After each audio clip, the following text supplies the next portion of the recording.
안녕하세요. 반갑습니다. 오늘 12월 25일 크리스마스 날인데 이렇게 경매 강의를 오시느라고 고생 많으셨습니다. 저는 매월 둘째, 넷째 토요일 날 오전 11시, 오후 3시 이렇게 두 번에 걸쳐서 특수 경매 추천 물건을 강의를 하고 있습니다. 물론 제가 강의하는 걸 갖고 낙찰을 받아도 되지만은 이 권리 분석에 대한 공부를 하는 것을 지속적으로 공부하기 위해서 제가 실전 물건을 가지고 권리 분석을 해드리는 겁니다. 서울뿐만이 아니라 부산에서도 지금 제가 그 강의를 하고 있는데 부산에는 매월 둘째, 넷째 수요일입니다. 그러니까 서울보다는 한 3일 빨리 하는 거죠. 빨리 하는데 이 수강의 문의는 010-4444국에 2069로 문의를 해 주시기 바랍니다. 자, 제일 첫 번째 물건을 보시겠습니다, 오늘. 이 첫 번째, 오늘 이 물건은, 제가 이 권리 분석을 따로 좀 조금 더 해드려야 된대요. 여기 나온 거 말고. 한번 잘 들어보시죠. 자세히 할 테니까. 이건 따로 한번 잘 들으니까 이런 물건이 나오는 것은 좀 특이해요. 이런 물건이 잘 나누지 않기 때문에 특이한 건데, 자, 한번 보시겠습니다. 원주시 불원면 토지만 매각입니다. 토지만 매각이고, 감정가가 1억 2,600에 시작인데, 실질적으로는 감정가는 1억 5,100만 원이 있는데, 여기에 이 무허가 건물이 있다고 해가지고, 감정 가격이 1억 2,600에 시작한 거고, 실질적인 토지 감정 가격은 1억 5,100만 원입니다. 근데 여기 보시면 건물은 매각 제외인데 건축물 관리대장이 있어요. 그 건축물 관리대장은 김동희라고 이렇게 건축물의 가정이 있는데 현황은 건축물 관리대장에 있는 건물이 없고 다른 건물이 있습니다. 그러다 보니까 감정사가 건축물 관리장이 있는데 그 건축물 관리대장이 현재 있는 건물과 다릅니다. 하다 보니까 그런 설정이 되어 있지 않기 때문에 그러면 건물은 빼놓고 땅만 경매로 집어넣으라 해서 땅만 경매로 나오게끔 되는 겁니다. 제일 먼저 우리가 권리 분석을 할 때 제일 먼저 우리가 봐야 될 게 내가 무엇을 사느냐는 거거든요. 그때 무엇을 사고 나면은 대항력 있는 임차인이 있느냐인데 우리는 여기에 건물은 있는데 건물은 매각 제외고 건축물 관리장에 있는 건물은 없고 무허가 건물은 하나가 있다. 거기에 있는 땅만 사는 거다.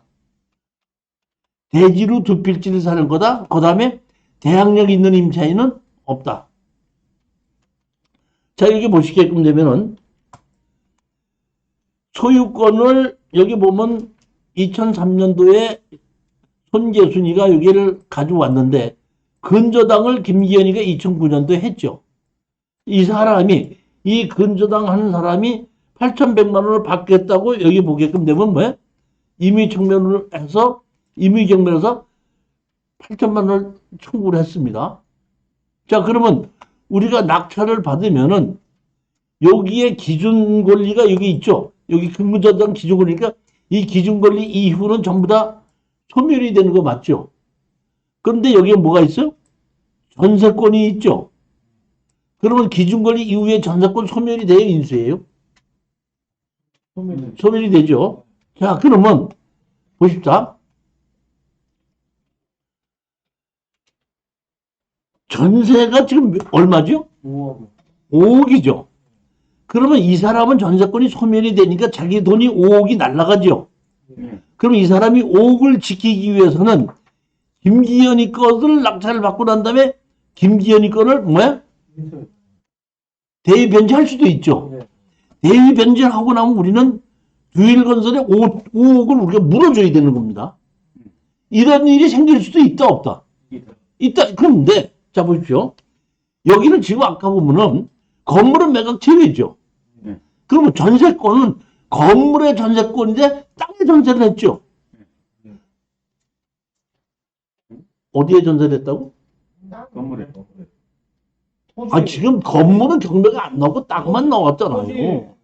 토지. 토지의 전세권을 설정을 했잖아요. 자, 그러면 제가 왜 이런 얘기를 하냐면, 민법에 보면은, 농지는 전세권을 할 수 없다, 이렇게 되어 있습니다. 전세 안 되는 겁니다. 근데 이건 농지가 아니고 대지죠. 그러면 대지는 전세권을 설정할 수가 있습니다. 그럼 대지는 언제 전세권을 설정할 수 있느냐, 이런 얘기예요. 저는 건축을 했기 때문에 아는데, 제 경험이 있기 때문에 제가 알기 때문에 이 얘기하는 겁니다.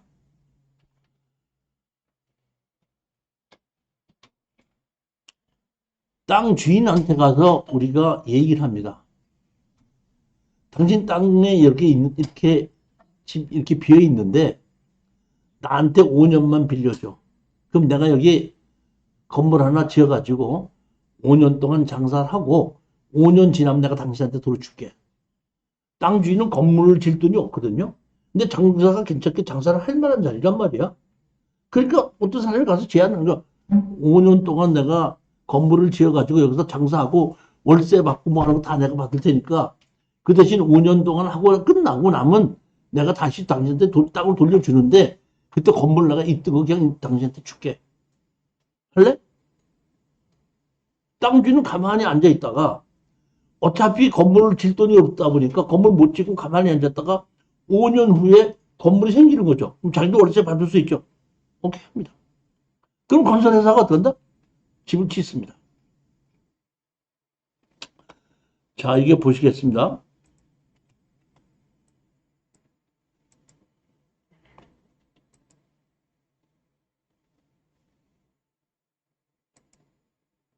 우리 사건 번호가 지금 몇 번이죠? 한번 불러 좀 봐주세요. 2021 타경 502285. 502285.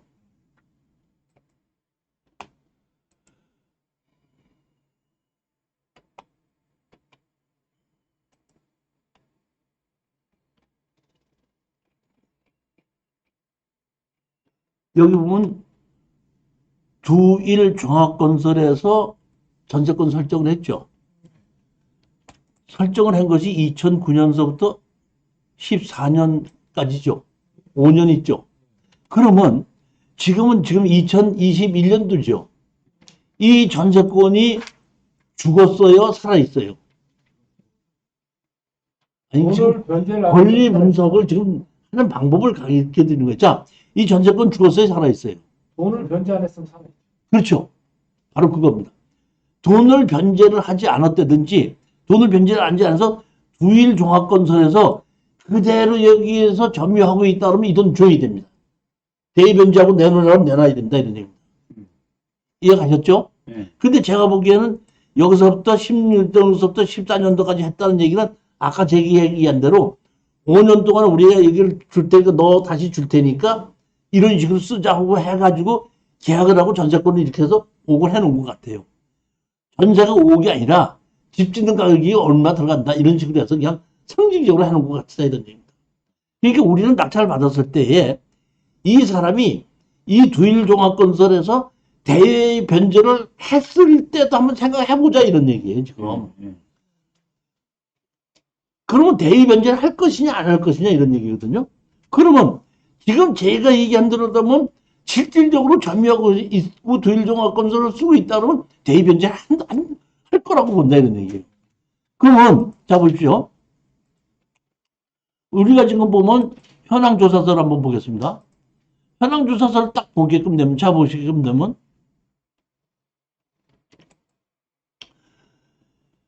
제10회 기업은 건축물 관리장이 없으며 채무자 조병하의 소유로 조사되었으면 이렇게 돼 있죠. 제가 보기엔 저 전제기간이 끝나가지고 원래 땅 주인한테다 그 건물이 넘어갔고 지금 누가 점유하고 있어? 채무자가 점유하고 있지 두일종합건설이 점유하고 있지 않기 때문에 제가 보기에는 두일종합건설에서 대의변제하고 들어와서 덤비지는 않을 거라 이런 얘기입니다. 이해가 가셨습니까? 제가 이제 이런 얘기 하는 것은 이것 자체가 그런 걱정 때문이 아니라 우리가 특수 경매의 권리 분석을 하는 사람으로서는 이런 정도까지도 생각할 수 있어야 된다. 그런 얘기를 하는 거예요. 공부하는 차원에서. 이게, 왜냐하면 1차가 너무 적고 2차가 빚이 많을 때는 항상 우리가 생각해 봤을 때에, 2차가 자기 돈을 받으려고 1차의 빚을 대입연재를 할 수도 있다 하는 것을 염두에 두고 우리가 입찰에 들어가야 된다. 그 말씀을 드리는 겁니다, 지금. 낙찰을 받으면은 여기 지금 소유자가 점유하고 있고 소유자의 건물이라고 감정평가사가 얘기했죠. 그러니까 이거를 근거로 우리는 땅을 낙찰을 받고 건물 소유자를 상대로 해서 철거와 지료 소송을 합니다. 철거와 지료 소송을 하게끔 되면 소송이 열리게끔 되면 소송이 열리기 전에 서로 합의해서 그 건물을 내가 드릴 테니까 어느 정도는 하고 합시다.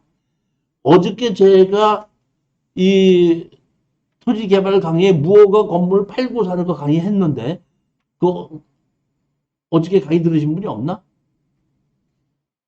무허가 건물 팔고 사는 건데, 그러니까 당신은 위에 있는 건물은 무허가 건물이잖아요.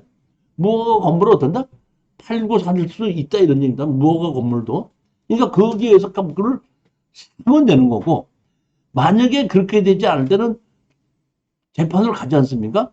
가판을 가면 재판에서 조정을 해요. 이런 경우에 땅 주인과 건물 주인이 다르기 때문에 판사님으로서는 그래서 난 소송이니까 건물 주인이 땅을 사든지 땅 주인이 건물을 사는 걸로 해서 어떻게 한다?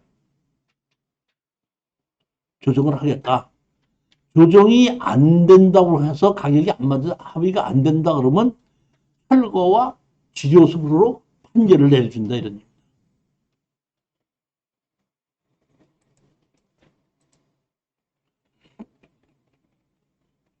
가장 중요한 것은 특수경매에서는 또는 부동산 투자에서는 보면은 낙찰을 받고 나면은 시간이 지나가면 이게 올라가면 팔고 나올 수 있는 물건도 있지만은 우리의 지금 이 특수경매는 낙찰을 받는 것이 중요한 것이 아니라 낙찰을 받고 난 다음에 문제점을 어떻게 해결해 갖고 누구한테 어떻게 팔 수 있느냐 이런 얘기거든요.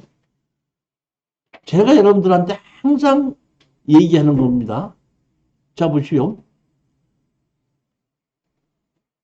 쓰레기도 사야 돼 안 사야 돼? 돈이 되면 사야 되는 아니 쓰레기도 사는 사람이 있다 그러면 우리는 사는 거예요. 보석이 있는데 진주가 있고 보석이 있는 다이아몬드가 있는데 내가 샀어도 그걸 다시 사는 사람이 없다 그러면 투자하면 안 된다 이래. 즉 다시 말하면 우리가 부동산 투자하는 사람으로서 부동산 자체가 좋은 부동산이야 나쁜 부동산이냐를 판단하는 것이 아니라 내가 이 부동산을 팔 수 있느냐 없느냐를 판단하고 이 부동산을 샀을 때 누가 사겠느냐 이런 얘기거든요. 제가 보니까 엊그저께 제가 먼저 번에 추천해 준 것이 여주의 공매에 토지하고 건물하고 지분으로 경매가 나온 것을 제가 추천해 줘 갖고 우리 수강생이 샀어요. 근데 이제 그게 공매로 하니까 세금이 많이 나온 거거든. 그러니까 이제 거기에 있는 주인이 이렇게 공매로 나오는데 세금을 다 낼 수가 없으니까 그 변호사 사무장한테 그 부탁을 했나 봐요. 이거 좀 이렇게 나왔는데 이거를 좀 알아서 이렇게 사게 해달라고. 그랬더니 알았다고 했는데 우리가 4차에 들어가서 낙찰 받았더니 나한테 전화가 와갖고 그래요. 아니 그걸 당신 집으로 사갖고 뭐 어떻게 하려고 그걸 샀냐고. 그걸 왜 샀어요? 난 한 번 봐도 살 이유가 없어갖고 뭐 이거를 살 사람이 없겠다고 무슨 생각했는데 이걸 왜 샀습니까? 이렇게 얘기를 하더라고. 내가 왜 샀어요? 돈 벌러 아니 팔 수 있으니까 산 거 아니야. 그 건물 여자가 살고 있는데 내가 건물 지분 샀어. 다 팔을래? 네가 내 집은 더 살래? 그거 아니에요. 그러니까 자기가 생각하면 집을 도저히 살 일이 없다. 그건 일반 사람들이 하는 생각이고 우리는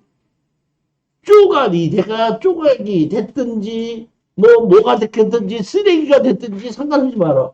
뭐 하면 산다고? 집안에 있으면 사는 거야. 누구한테 어떻게 팔을 것이냐. 그거를 판단하고 난 다음에 내가 얼마에 살 것이냐고 결정하면 절대 부동산 투자에 실수가 없다는 겁니다. 제가 지금 얘기하는 것은 뭐냐면 권리 분석을 얘기하는 것보다는 저는 이 부동산은 누구한테 샀는데 누구한테 어떻게 팔아야 된다 하는 것을 지금 강의하는 겁니다. 자, 이거 두 번째 물건 보시겠습니다. 충북 단양에 토지 건물 전체 매각이 나온 겁니다. 이게 토지 건물 전체 일반 주택입니다. 단독주택으로 이것이 나온 것인데 대지가 140평에 건물이 59평이에요. 좀 큰 평에 경매가 나왔습니다. 봤더니 임의 경매로 해서 청구한 것이 있고, 자 보시겠습니다. 여기 임의 경매로 해서 단양 농협에서 청구를 했고 강제 경매로 청구했죠.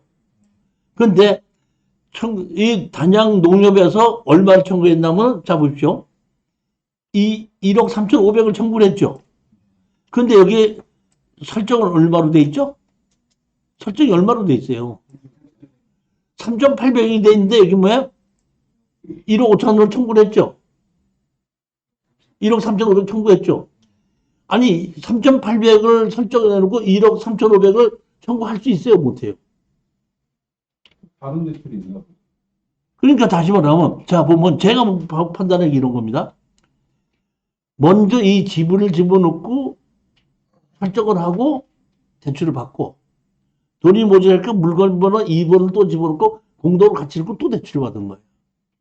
그러면 농협에서는 이 두 물건에 대해서 다 돈을 받을 게 있는 거죠. 그러니까 여기서 받든지 여기서 받든지 두 물건 중에서 자기네 돈 받은 건 다 받을 수 있다 이런 얘기입니다. 그렇기 때문에 여기 3,800을 설정해 놓고도 1억 3,500을 신청한 거예요. 두 개가 다 들어가는 겁니다. 자, 그럼 한번 보실까? 지금 농협에서 청구한 것이 1억 3,500이죠. 그럼 여기 한번 떨어졌을 때 여기 가격이 얼마? 9천이고 여기 떨어졌을 때 가격이 얼마? 2억 3,500이죠. 최저 9억하고 2억 3,500을 가지고 다 낙찰을 받았다 그러면 3억 3천원 되죠. 그럼 빚이 얼마죠? 1억 3,500이죠. 2억이 남죠. 그러면 2억이 남으게 다 팔아갖고 2억이 남으면은 2억을 농협에서 가져요? 주인한테 돌려줘요? 주인한테 돌려주죠. 그러면 제가 판단하기에는 강제 경매가 나왔고 이 사람은 내가 보기엔 지금 돈이 부족한 사람이에요. 부족한 사람인데 이 두 개가 경매가 다 나와가지고 팔고 난 다음에 남는 돈은 주인한테 주면은 이 주인이 이 집은 자기가 이사를 가지 않고 그 남은 돈으로 다시 건지고 싶은 마음이 없을까요?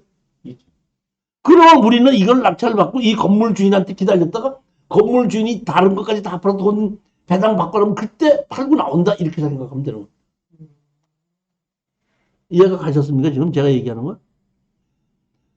특수경매는 낙찰을 받는 것이 중요한 것이 아니고 누구한테 이걸 낙찰을 받았을 때 어떻게 팔고 나오냐를 계산해 봐야 돼요. 근데 준비는 생각은 다 했는데 생각대로 돼야 안 돼. 생각대로 안 되는 경우도 또 많아요.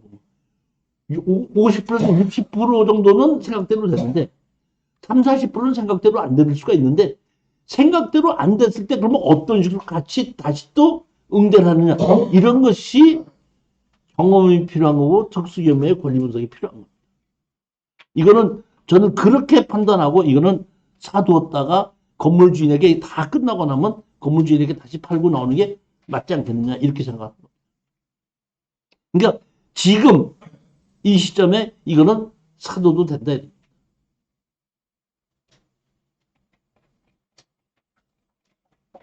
뒤에 강제 경매가 있는데 소멸 배당입니까? 강제경매는 강제경매대로 같이 배당을 하는 거니까 9천만 원밖에 안 되잖아요. 900만 원밖에. 돈 1,000만 원밖에 안 되잖아요. 만약에 이게 강제경매만 있고 농협에서 경매를 집어넣지 않았다 그러면 취하를 시키죠. 그 1,000만 원 갚아버리고. 근데 이 사람이 돈이 없다 보니까 이자도 못 내고 강제경매도 못 내다 보니까 두 개가 다 경매가 나왔는데 그래도 이 사람이 경매를 다 날려도 돈을 다 날리는 게 아니고 한 1억 5천 정도는 내가 보면 건져가더라, 이러니.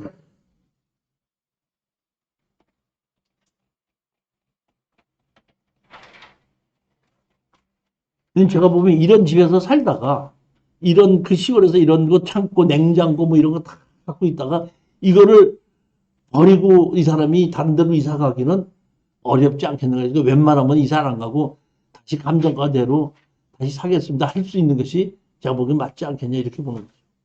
물론 생각대로 다 되는 건 아닙니다. 아니다, 난 있고, 여기 이 동네 꼴도 보기 싫어. 이제 동네 창피해서 난 이사 가야 그럴 수도 있겠죠, 뭐, 보면. 연장 80이시더라고요.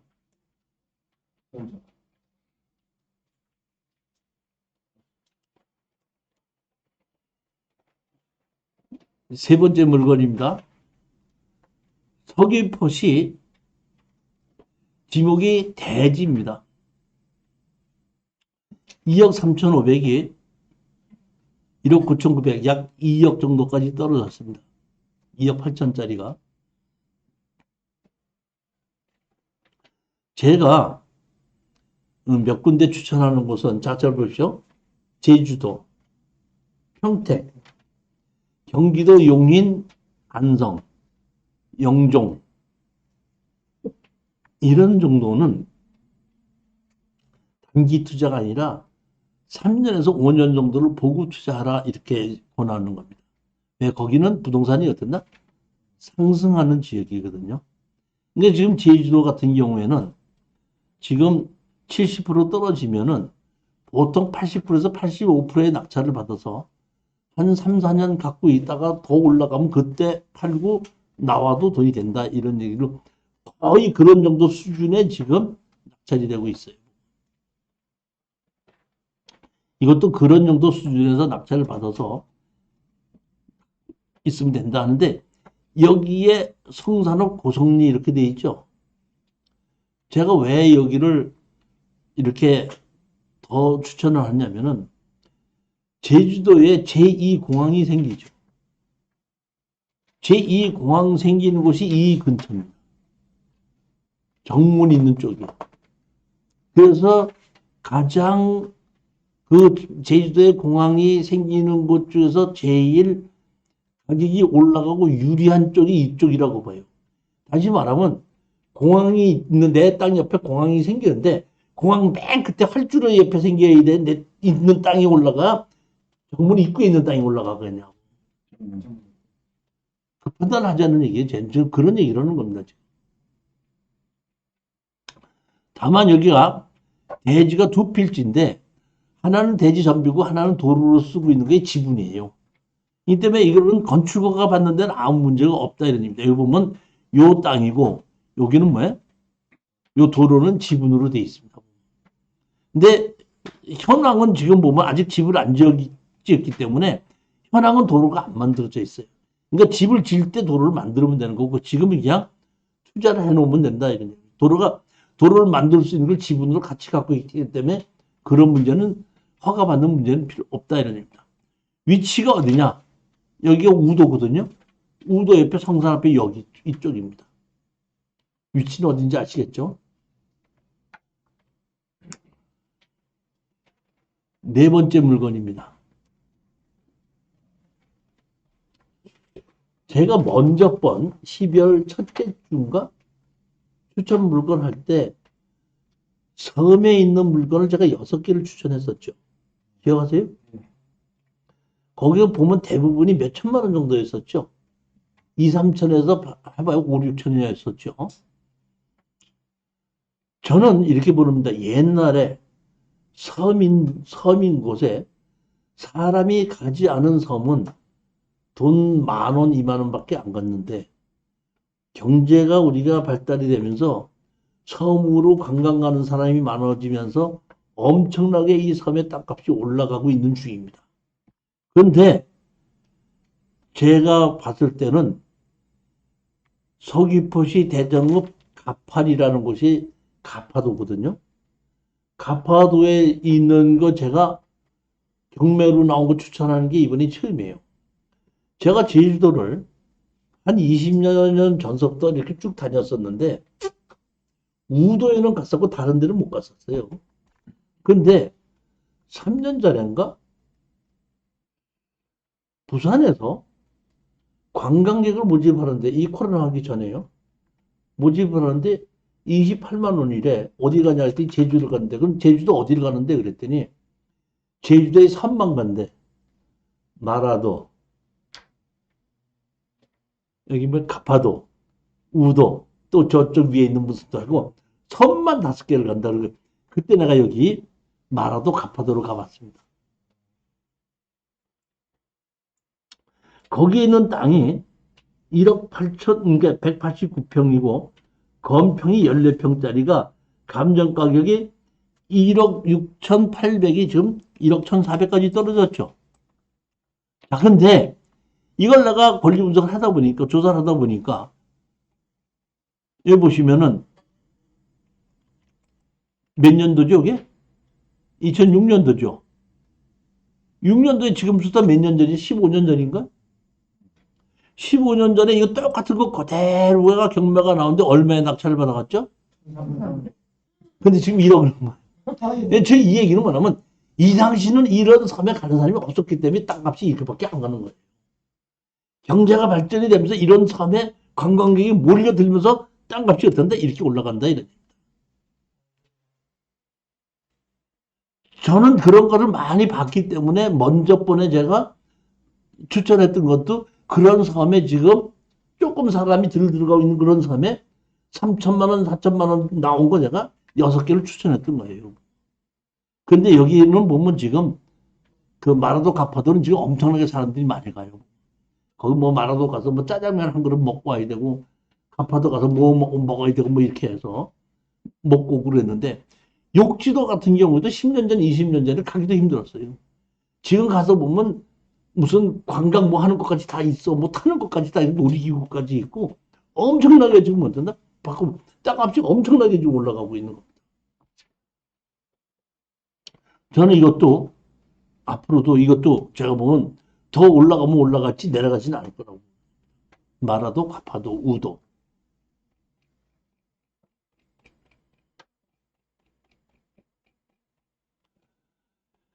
지적도상으로는 도로가 없죠, 보면. 지적도상은 도로가 없어도 이렇게 이 현황에 도로가 있고 포구 옆이고 섬에서는 건축법상 도로를 따지질 않습니다. 섬은.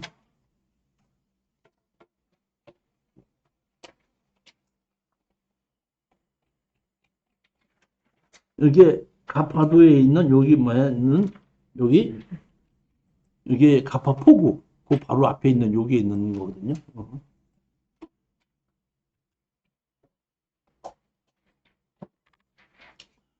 다섯 번째 물건입니다. 서산 서귀포시 성산읍 토지 지분 4분의 1 매각인데 이런 것은 내가 낙찰을 받으면 내 걸로 만들 수가 없어요. 이거는 강제 경매로 해서 얼마죠 지금? 700 몇만 원이죠. 이건 취하가 되는 물건이에요. 취하가 되는데 내가 낙찰을 받고 난 다음에 취하를 시키러 오면 낙찰 도장을 찍어주면서 몇백만 원 받는 거고 입찰 들어가기 전에 취하되면 그냥 하지 말아야 되기 때문에 이런 거는 취하가 된다는 걸 전제로 했기 때문에 입찰에 들어가기 전날 또는 아침에 들어가서 확인해서 취하가 됐나 안 됐나를 보고 입찰에 들어가는 거예요. 이건 취하되는 물건인데 취하를 언제 시키냐는 건데 낙찰을 받고 나면 취하를 시키려면 낙찰자한테 동의를 받아야 된다. 낙찰 전에 취하시키면 기왕 취하가 된다. 이렇게 아시는 겁니다. 그러니까 이런 거는 다시 말하면 자 보십시오. 제가 6,100만 원인데 신권으로 제가 추천을 했죠. 어차피 이게 6천만 원 아니라 1억을 써도 취하가 됐기 때문에 잔금 낼 일이 없는 거예요. 낙찰 금액하고 관계가 없는 거예요. 이해가 가셨습니까? 이해가 가요? 예. 이 특수경매에 지금 제가 보면 이건 팔지 않고 취하 동의서 찍어주고 도장 찍어주고 돈 받는 물건이다 이런 얘기예요. 그러니까 낙찰 가격이 6천만 원이 됐든지 7천만 원이 됐든지 9천만 원이 됐든지 1억이 돼도 똑같은 거예요.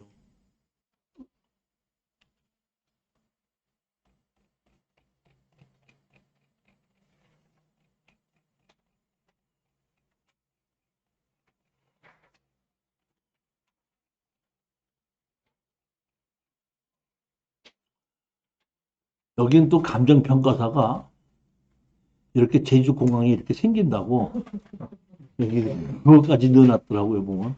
아까 거는 우리 여기쯤에 있는 뭐였죠? 우도 바로 옆에 여기 요쯤이었었지 않습니까?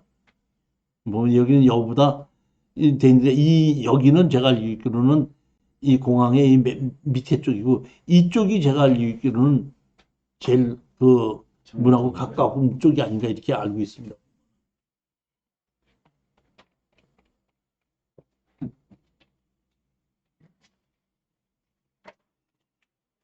여섯 번째 물건입니다. 이것도 마찬가지예요. 제주시 서귀포시 토지 건물 2분의 1 지분 매각이잖아요. 강제 경매로 해서 지금 얼마죠? 739만 원이죠. 이것도 취하가 되는 것이 맞습니다. 그러니까 이게 취하되는 건 맞는데 여기 보면 누군가가 지금 1억 6,900원이 1억 3,100만 원 치고 들어왔다 미납했죠? 미납했지 않습니까? 이 미납한 걸 그냥 미납했다고 했는지 이제 이런 경우에 우리 수강생들이 미납하는 경우가 있는데 미납하는 경우에는 거기에 있는 그 지분권자하고 합의를 했으면 돈 얼마를 받고 미납을 하기도 해요. 일부러.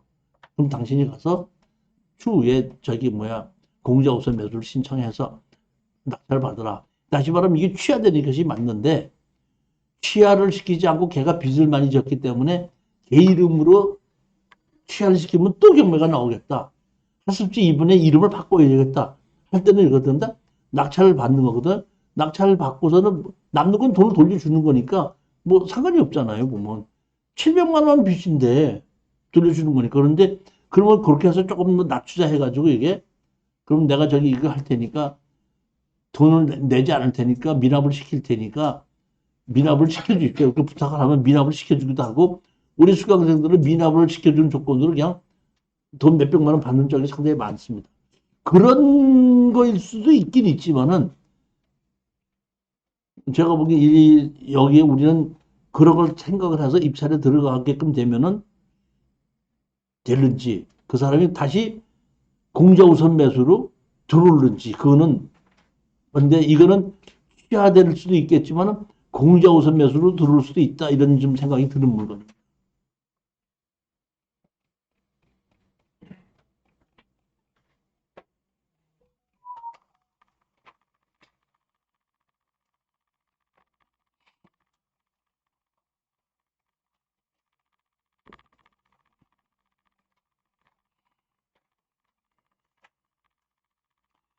일곱 번째 물건입니다. 충청남도 홍상군인데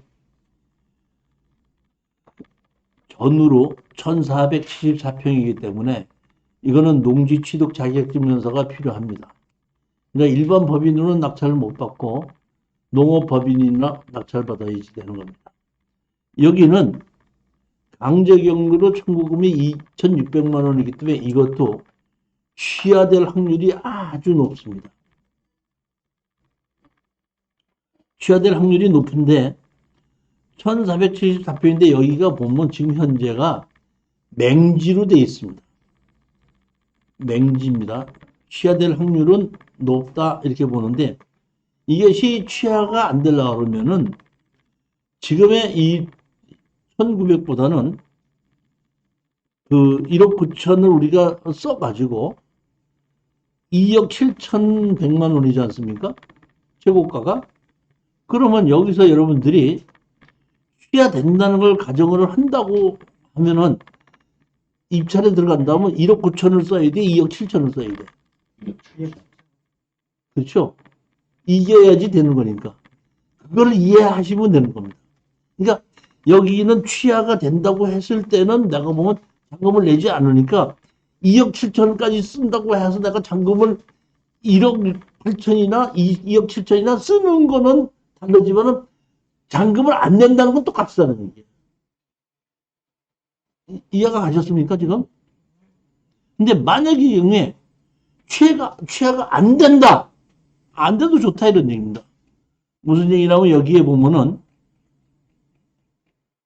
이렇게 있는데 여기가 보면 이 땅을 이렇게 보면 여기에 남의 땅을 두르는 이 맹지예요. 맹지에 이렇게 전으로 돼 있는데 계획관리지역이거든요. 기획관리인데 이 사람이 나무도 심어놓고 농막도 갖다 놓고 연못도 만들어 놓고 아주 잘 해놨어요. 아주 아껴서 많이 만들어 놓은 거야, 보면. 그런데 이렇게 보면 다른 사람의 땅을 이용해서 들어가는 맹지는 거는 맞습니다. 그렇지만 제가 보기에는 여기 보면 어사리 항에서 500m 떨어지고 남당 항에서 한 1.1km에서 1.5km 떨어졌기 때문에 위치는 바닷가에 갔기 때문에 상당히 좋다는 얘기입니다.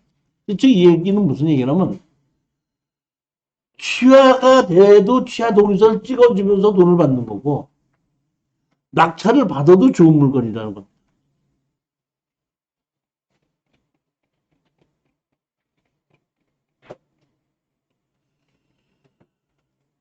제가 매주 금요일 날 오후 3시부터 5시까지는 정규 과정의 강의를 하고 있습니다. 어저께까지는 토지개발 2를 가지고 강의를 했는데 내년 1월 달에는 토지개발 1을 가지고 강의할 겁니다.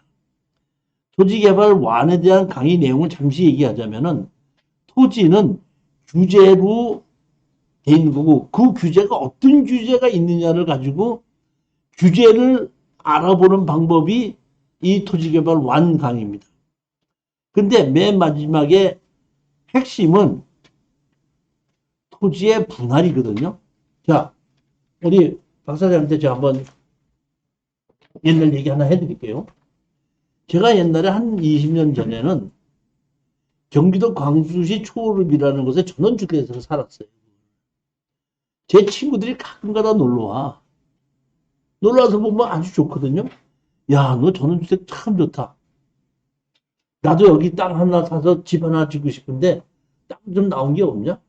물어보니까 내가 이제 우리 동네 이장한테 물어봤죠. 이장님, 우리 친구가 집질 땅 하나 살라는데 땅 나온 거 있어? 있지. 한 2개 있어. 얘기만 해. 다른 거 나온 거 있는 것도 알아봐 줄게. 일단 나온 거 2개 있으니까 가봐. 어딘데요? 어디 몇 번지 얼마고 어디 몇 번지 얼마야? 가서 보고 마음에 드는 거 있으면 얘기해. 그럼 둘 다 마음에 안 들으면 다시 얘기해. 내가 다른 거 나오는데 또 알아봐 줄게. 예, 알았습니다. 제 친구들하고 땅 보러 갔어요. 땅 보러 갔더니 땅이 얼마냐고 물었더니 평당 70만 원인데 평이야. 남쪽으로 산이 있어. 그래서 남쪽으로 산으로 이렇게 약간 언덕에 있어가지고 북평인데다가 또 앞에 산이 있어. 가서 너무 답답해. 이 집들은 너무 답답해 그랬더라고. 근데 친구들이 보더니 야 이건 아니지 않느냐? 그럼 이 땅이 얼마나 70만 원. 야 되지 않느냐? 또 보러 가자. 어디 저 밑에 땅 그건 얼마짜리인데 그건 40만 원이래. 야 70만 원짜리도 이 정도인데 40만 원짜리 보자마자 가보라면 뻔한 거 아니냐? 가보자는 거야 말자는 거야. 아 가봐 그래도 가봤어. 가봤더니 이번에는 남양에다가 저 위에 강도 보여. 도로도 있고 둘 다 계획관이지 이게. 근데 얼마라고? 왜 40을 이래? 아니, 크니까. 그렇지. 조그만 거는 228평. 지금은 1680평. 다시 말하면 땅 투자의 가장 기본은 땅을 자를 줄만 알면 돈을 버는 거야. 자르는 게 기본이야. 그러면 기획부동산이 돈을 버는 것이 땅을 잘라서 돈을 버는 거거든요. 자르기만 하는 걸로. 근데 자르기만 해서 돈을 벌면 기획부동산이고 잘라서 개발해서 파는 개발업자예요. 근데 대부분 사람들이 그러면 아까 1830평을 갖고 있는 사람이 자기가 갈라서 팔지 왜 한꺼번에 다 다른 방법을 모르니까. 자를 줄은 모르니까 그냥 가서 잘라달라고 하면 안 잘라주니까 안 자르는 거야 못 자르는 거야 못 자르는 거죠. 자르는 방법을 모르니까 그냥 가서 농사를 짓고 있는데 잘라달라고 하면 농지법에서 못 자른다 이렇게 하는 거예요. 그러니까 가장 제 얘기는 저한테 이 강의 들으면 어떤 부동산인지 다 자를 수 있어요. 자르는 방법을 모르는 것이 없는 것이 아니다 이런 얘기. 가장 기본입니다. 두 번째가 땅의 지목이 전부 다 몇 가지? 29가지. 29가지. 이제 저기 야영장이 하나 더 29가지. 29가지 중에서 5가지. 대지, 공장용지, 학교용지, 창고용지, 주유소용지. 여기는 건축가만 가고 건축허가만 받은 건물을 지어요. 근데 나머지 24개는 개발행위 허가를 받아요. 그럼 개발행위 허가를 받을 때 건축허가를 받을 때 도로 사용수납을 받아야 되는데 개발행위 허가 받을 때도 도로 사용수납을 받아야 되고 또 뭐냐면 하수 사용수납, 배수 사용수납을 받아야 됩니다. 그러면 내가 임야에다가 집을 짓는 거하고 대지에 집을 짓는 거하고 대지면은 얼마든지 집을 질 수 있는데 임야이기 때문에 개발행위 허가에서 집을 못 짓는데 그럴 때 어떤 식으로 집을 지을 수 있는지가 토지개발원이에요. 그러니까 이거는 매주 금요일 날 오후 3시부터 5시까지 2시간씩 4번 강의를 하면서 교재를 제가 이걸 펴놓은 것을 포함을 해서 10만 원을 받고 있습니다. 언제부터 한다고? 1월 7일입니다. 첫 번째 금요일이 1월 7일입니다. 그때 오셔서 강의를 들으셔도 되고 오시지 못할 때는 지금처럼 동영상으로 들어도 됩니다. 8번째 물건 모시겠습니다. 충청남도 당진시 신평면에 전, 대지, 임야 이것이 경매가 나왔습니다. 경매로 나온 것이 보면 전부 다 평수가 얼마냐면 2,800평이고 2,800평은 상당히 큰 건데 감정 가격이 1억 3천에서 13억에서 지금 얼마? 6억 3,800까지 떨어졌습니다. 저는 이것을 개발을 해서 팔아도 좋은 땅으로 보는데 우리가 개발을 하는데 힘이 들다 보니까 개발을 하지 않고 그럼 그대로 팔자. 그대로 못 파냐? 그러면 이거를 개발을 하지 않고 그대로 팔으면 누구한테 팔아야 돼? 누구한테 팔아? 이걸 개발하지 않고 그대로 사는 사람이 어디가 있어? 누가 있어? 네? 농업공사. 농업공사에서 사는 거죠. 농업공사에서 기양 사는 것이 아니라 뭘로 팔냐면 기양 파는 것이 아니라 나의 농지연금으로 파는 겁니다. 그러면 감정가가 13억이면 65세 들으신 분이 평생을 평당 아니라 월당 300만 원 정도를 받습니다. 얼마? 근데 여기서 중요한 건 그러면 이게 농지연금으로 파는데 중요한 것은 농지연금이 사지 않는 땅이 2개가 있어요. 하나는 뭐야? 대지 101평. 이거 안 삽니다. 그 다음에 뭐가 있어요, 여기? 임야 539평. 이거 안 사면 2개를 빼게끔 되면은 이게 보면 13억짜리가 내가 보면은 한 10억으로 줄일 수가 있기 때문에 300만 원을 못 받을 수 있다 이런 얘기입니다. 그런데 제가 이걸 가지고 검토해 봤거든요.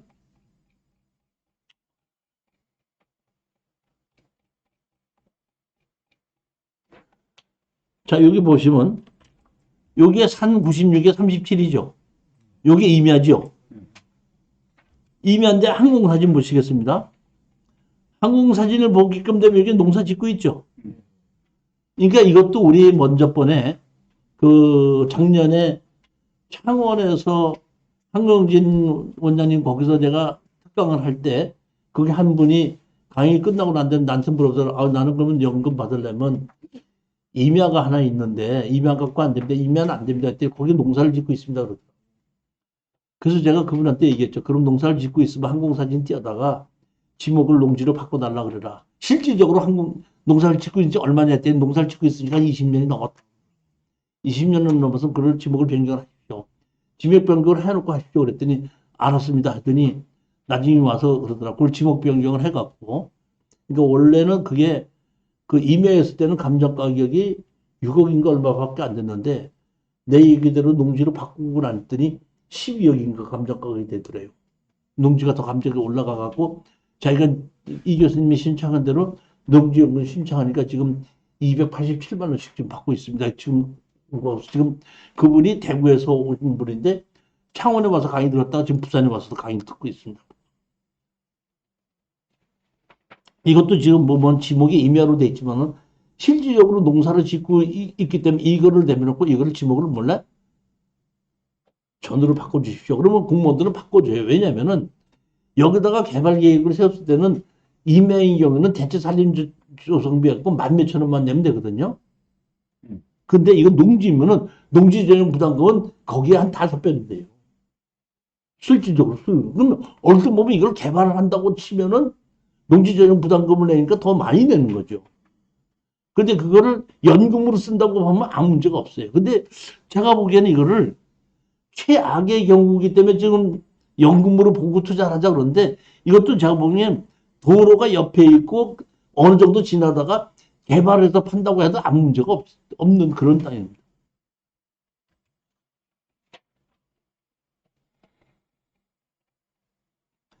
연금을 받는다 그러면은 2년 이상은 농사를 지어야 되고 내가 그 근처에 주민등록이 돼 있어야 되거든요.